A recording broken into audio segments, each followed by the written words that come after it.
Hi, this is George Gikollias. Welcome to the Gikollias podcast, where we talk about art, philosophy, literature, and all things classical Greek. In today's episode, we will be discussing Aeschylus' tragedy, Prometheus Bound. So our topic for today is Aeschylus' tragedy, Prometheus Bound. The play begins on a mountain at the most remote part of the world, the land of the Scythians at the Caucasus mountain range. Strength, violence, and Hephaestus appear carrying with them Prometheus as a prisoner. A very reluctant Hephaestus, the god of fire, will chain Prometheus on a rock. We are told that they are acting at the command of Zeus. Prometheus is being punished for giving fire to the mortals. Zeus' representatives leave, and Prometheus, who so far has been silent throughout, begins his lament. It has been said, perhaps in jest, that from this point until just before the end, nothing much happens in this play. Prometheus will remain chained to his rock, and the audience will be shown a series of talks between the unmoving protagonist and his visitors. First arrive the girls of the chorus of the Oceanids, the daughter of Oceanos, the ocean, who will stay with Prometheus throughout the play. Prometheus begins to tell his story to these young girls. There has recently been a change of government at the very top level. Cronus and his titans have been overthrown by Zeus and his gods. Prometheus, whose name means talk in advance, and who has inherited from his mother Earth the art of prophecy, an ability to forecast the future in every detail, predicted correctly that the Titans were bound to lose. He sided with Zeus, and his advice was instrumental in the establishment of the new regime.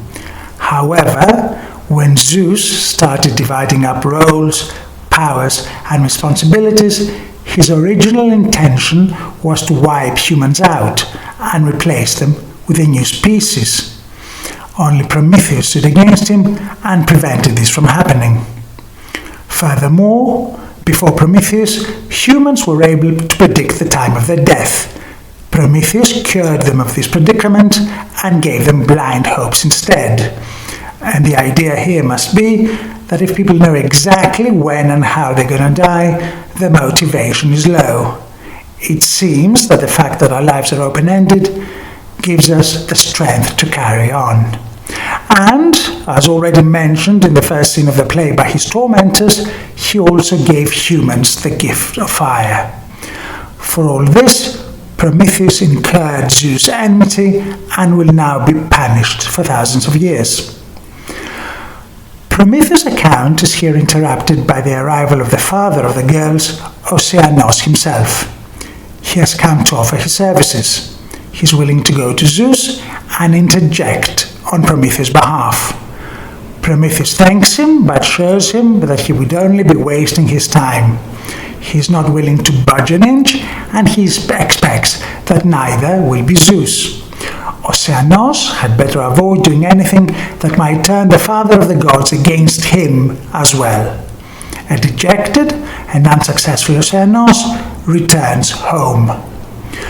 Prometheus can now take up his story to the chorus, and as he himself sums it up, all human arts come from Prometheus. Before him, men lived blurred, confused, miserable lives in the dark. They resembled blind and deaf ants. He taught human beings, among other things, building houses, reading and writing, agriculture, breeding of animals, medicine, and mining. At this point, he also gives the chorus a first intimation that he is hiding a secret that may result in his eventual release. Io is the next arrival. She was a beautiful girl that had the misfortune of being the object of Zeus' lust.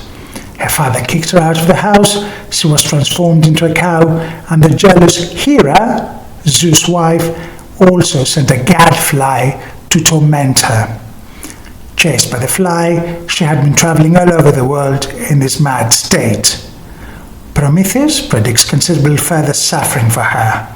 However, her travails will end in Egypt, where Zeus will restore her to her human sane condition, and by simple touch will also give her a son, called Epaphos, the Touch. Epaphos will be the founder of a dynasty that will rule over Egypt and later on over Argos. And now Prometheus can reveal that one of the descendants of Io will be the man to liberate him as well. And furthermore, that Zeus is destined to mate with a woman who will give birth to a son who will surpass his father in power. And the only way for Zeus to avoid losing his power to the son is by releasing Prometheus. Io has to leave abruptly, chased by the tormenting gadfly, but Prometheus' revelation has obviously been heard in Olympus. Hermes, Zeus' messenger, arrives to request more information about this danger to his master, but Prometheus treats him with utter contempt. He says he has already seen 2 dynasties replaced in the universe, and he will wait for the day when Zeus' rule will be over as well. Hermes now announces further punishment for Prometheus. Effective immediately, he will be buried underground for a very long time. Hermes also calls on the chorus to disperse, lest they get caught in the imminent catastrophe. But they affirm their loyalty to Prometheus and their hatred for traitors. Hermes leaves as the ground begins to shake, winds howl, and thunder and lightning break out. The play ends with Prometheus calling on the elements of nature for one last time to witness the unjust punishment that he is suffering. This is a drama about what happens when the all-powerful Zeus meets the immovable Prometheus. Inevitably, you're not going to get any motion, as neither of these great opposing forces is going to give in. But this does not necessarily mean that the nothing happens criticism we mentioned at the beginning is correct. We have enough fragments and information from ancient writers to be in a position to say that Prometheus Bound was the first or second part of a trilogy of the myth written by Aeschylus. In later segments of the trilogy, after spending a certain amount of time underground, anything between 400 and 30,000 years, Prometheus will indeed re-emerge in the open.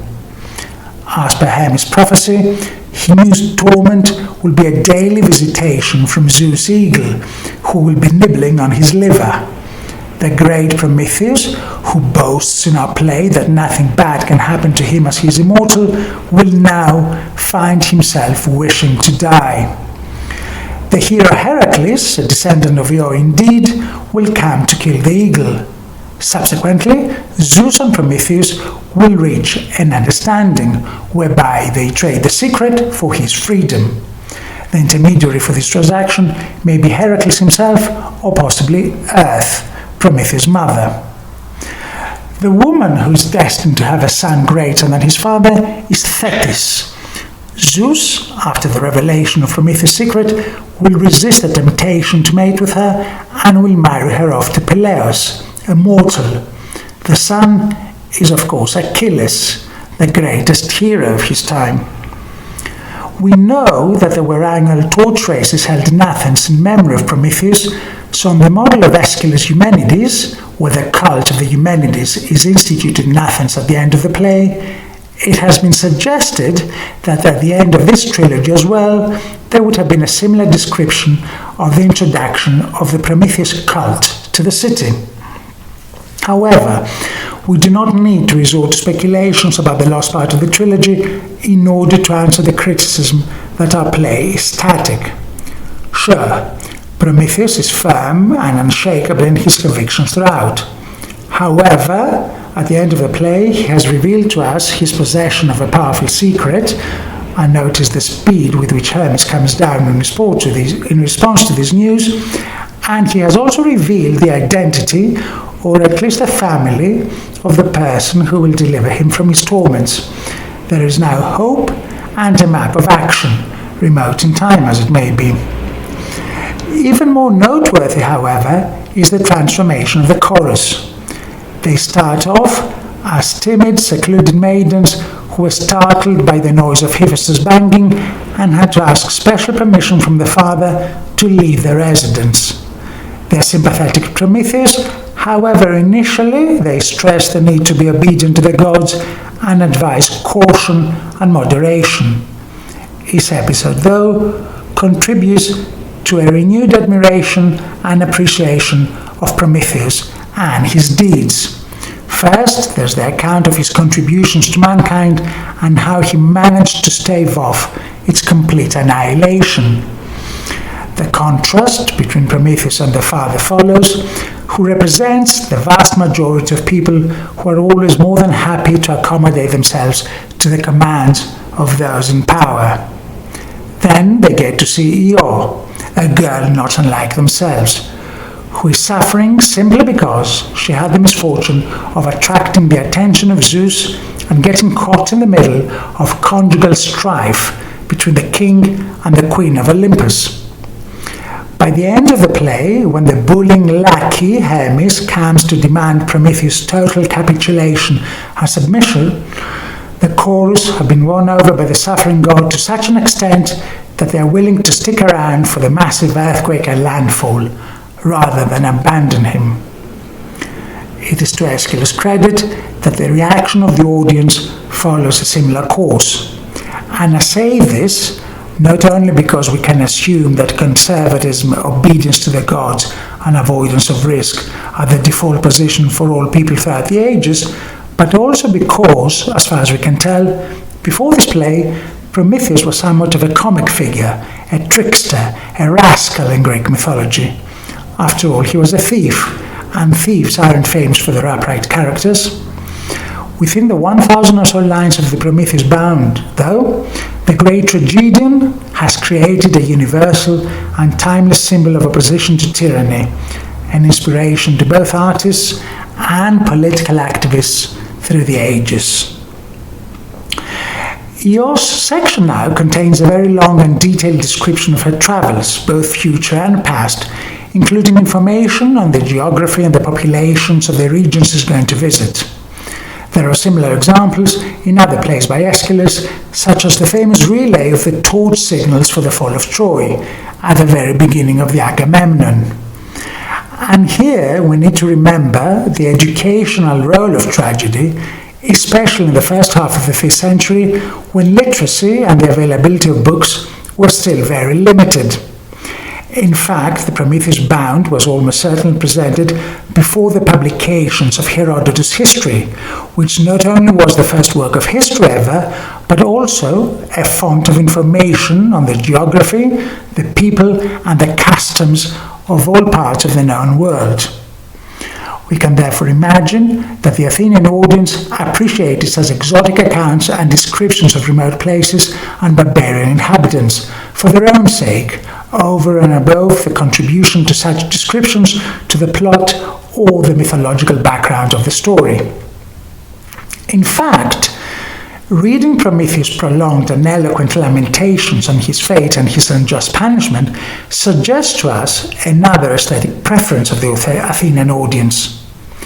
At one point in the play, Prometheus tells Io, "Tears and lamenting find the reward when those who listen are ready too with tears of sympathy." The philosopher Friedrich Nietzsche elaborated on a very similar point in his work The Gay Science, when he wrote, "The Greeks, or at least the Athenians, liked to hear good talking, and so they required good talking even from passion on the stage, and submitted to the unnaturalness of dramatic verse with delight. In nature, in truth, passion is so sparing of words, so dumb and confused, or, if it finds words, so embarrassed and irrational and ashamed to itself." This characteristically insightful comment may provide additional explanation for the relative lack of activity on stage in this tragedy. What Nietzsche calls good talking would have been enough conversation for the audience. There is extended scholarly disagreement over the chronology of this play and whether it was one of the first or even the very last of Aeschylus' works. More interestingly, however, there is disagreement over whether this is in fact a work by Aeschylus himself rather than one of his sons or even a later imitator. A lot of the arguments in these debates revolved around vocabulary, style or metrics and would therefore be outside the scope of our present discussion. Let us simply note that there are no indications that the authorship of the play was ever considered suspect in antiquity, which on the face of it is a very strong argument in favour of its authenticity. Apart from purely philological considerations, though, many of those have argued that the Prometheus Bound clashes with Aeschylus' theology and outlook on life as it emerges from his other plays. And this is a most interesting point, and it touches not only on the philosophy and personal beliefs of Aeschylus himself, but also on our understanding of Greek religion and Greek morality in general. Zeus, as presented in this play, is the archetypical tyrant, familiar from the histories and the political treatises of the period. Suspicious, cruel, intolerant of opposition, with a network of obedient and unsavory characters as henchmen. The incident with Io even highlights the voracious sexual appetites and predatory behavior of many known examples of tyrants from 6th century Greek history. Sexual jealousy was in fact the reason behind the most celebrated such case in Athens, the murder of the tyrant Pisistratus' son Hipparchus by Harmodius and Aristogiton. There is no way, the argument goes, that the pious author of the Oresteia trilogy and the Suppliants is also responsible for this portrayal of Zeus. It should be noted at the outset that there are numerous references in the text to the newness of Zeus' regime. It is repeatedly stressed that he has assumed power only very recently. So perhaps the insecure and extra harsh Zeus of this play is to be contrasted with a more mature, wise and just ruler in the one or two segments that followed. In other words, it is argued that Zeus can be expected to evolve in the course of the trilogy. And remember that Prometheus' punishment lasted for a very long time, perhaps thousands of years, and so Zeus would have had a correspondingly long period to mature. This is an interesting viewpoint. However, if indeed the trilogy ended with Zeus granting Prometheus his freedom in exchange for the information that would prevent the usurpation of his throne, this may simply have been a pragmatic and self-serving choice rather than an indication of a radical change of outlook or of increased benevolence on Zeus' part. And part of the problem here, of course, is that we may be projecting modern aspects of the notion God onto 5th century Greece. And we need to remember that many of the ideas we find self-evident were probably not shared by the Greeks at all. To take just two examples. Even if the gods of the Greeks did have an interest in ensuring that humans followed a moral law of some sort, it is not clear that they, the gods themselves, were also restricted by that same law. And the special relationship that exists between the God of the Old and New Testaments and his people is not replicated in Greek mythology. It is not even universally agreed that Zeus played a part in the creation of mankind. Prometheus actually is credited with this in some versions of the myth. But even if Zeus did, humanity's affairs and its interests don't seem to have a particularly privileged position in his list of concerns and priorities.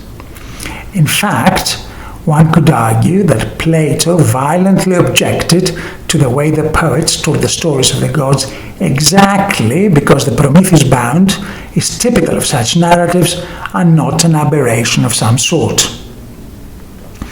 Finally, the Greek 20th century philosopher Cornelius Castoriadis has drawn a very interesting contrast between the myth of how Prometheus gifted humans all their arts, presented in this play, and the very different account given in the famous Ode on Man in Sophocles and the Odyssey.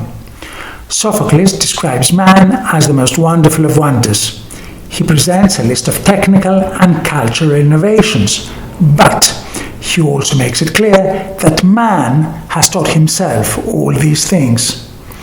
For Castoriadis, it was a great leap in the history of thought to go from the idea of an external benefactor of humanity to the notion that man himself was responsible for his progress and evolution. Interestingly enough, though, anthropologists believe that the origins of the Prometheus myth may lie in man's prehistoric past, when the possession of fire gave certain groups or tribes an immense comparative advantage. Neighboring or opposing groups would have to resort mostly to deceit and theft to acquire the secret of fire for themselves. And we may very well be certain that the actual thieves would receive great honors from their communities and would be remembered by the fellow tribesmen as heroes or even as gods for generations to come. And we have come to the end of today's episode of the Gikollias podcast on Aeschylus' Prometheus Bound. I'm George Gikollias. I would like to thank you very much for listening today, and I hope to be able to speak to you again soon. Thank you and goodbye.